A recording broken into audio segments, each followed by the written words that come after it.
Oo. Thank you. Nagising kayo ng maaga. Alam ko mahirap kumanta na napakaaga. Grabe. Hindi na po kami nagtulog. Oo nga, sikat na sikat kayo. Kamusta naman ang pakiramdam?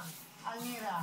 Hindi po kami makapaniwala. Oo. Dahil matagal na po namin pinangarap to na ma-recognize po sa Pilipinas. And nagpapasalamat po kami kay Lord. Ayun po, natupad po siya. Ay. Ang galing nga kasi nag-audition kayo sa X Factor UK, di ba?